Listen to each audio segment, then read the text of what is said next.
The answer to that is simple. Republicans believe that an unborn child, like any individual in this country, has an individual right to life that should not be infringed upon by others. Abortion is the murder of an unborn baby, and murder is not right.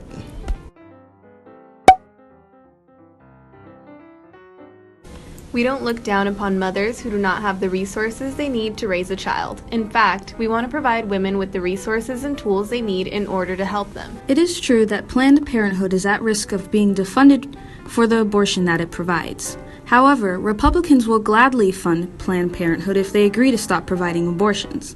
Planned Parenthood claims that only 3% of funds go to abortion. That's not true. In reality, Planned Parenthood is responsible for 30.6% of the nation's abortions, while only administering 0.97% of Pap tests and 1.8% of breast exams, and that percentage is based on figures Planned Parenthood provided themselves.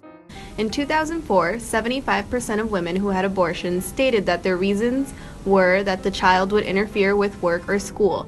If not for this reason, 75% of women who had an abortion may have kept their child. Did you know that according to the CDC's abortion statistics, females who have abortions are often as young as 15 years old? Instead of enabling abortions, we should find a way to eliminate the need for abortions by focusing on opportunities and teaching for children. The Republican Party believes in an affordable, useful, and manageable education system from preschool to higher education. Reason number 1. Encourage community and technical colleges. Republicans would like to push for hands-on programs related to the individual's major. We want to prepare students for the working world and not just attend lectures at expensive universities. Supporting community colleges or technical institutes will help enhance technical skills and as a stepping stone to reaching out for jobs more directly. Reason number 2. Private loans over federal loans. Many can agree higher education is expensive no matter what political party you support. Reason number 3. School choice and homeschool. Children education is a significant foundation of someone's educational career. Republicans claim parents should have control over their children's learning rather than following standardized tests that are a waste of money. Homeschooling is another option we support to protect privacy rights of students. It's not climate change that Republicans don't believe in, but rather that humans are not the only cause of climate change. Inez Zell from DW says, "Climate change is a natural phenomenon. Humans have had nothing to do with it in the past. This current warming is just a natural fluctuation." Republicans, like our president, want to get rid of global environmental protection programs to help stabilize America's energy resources. Many coal and mining companies are going out of business due to the increase of permit prices.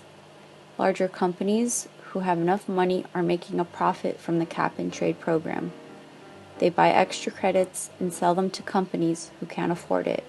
By eliminating the cap-and-trade and reducing emission taxes, we can give these smaller companies a chance to stay in business and decrease the import of gas and coal.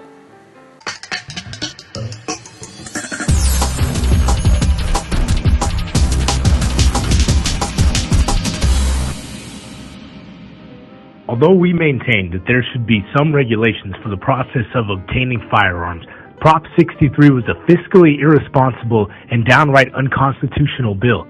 Had California been in better financial situation, it would have been prudent to spend this money on better training for our police force in order to better enforce our existing laws. However, Prop 63 is now going to require the already depleted funds of California to be exhausted even further.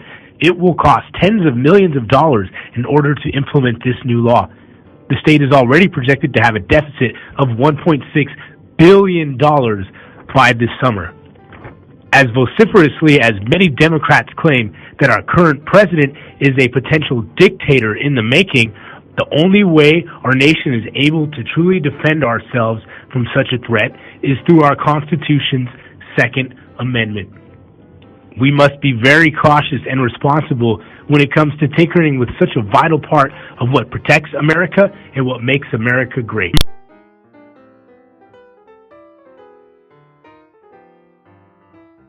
Republicans believe in a patient-centered healthcare system. They argue that people have a right to choose and control their own healthcare costs. Forcing all Americans to purchase health insurance is against the Constitution. People can contribute to Health Saving Account HSA to save for future and long-term care needs. With HSA, individuals have the benefit of rollover the unspent money to the next year instead of losing it. The Grand Old Party GOP plan offers universal health care, which allows Americans shop for coverage coast to coast. With this plan, young adults through age of 25 have a health care coverage under their parents' insurance.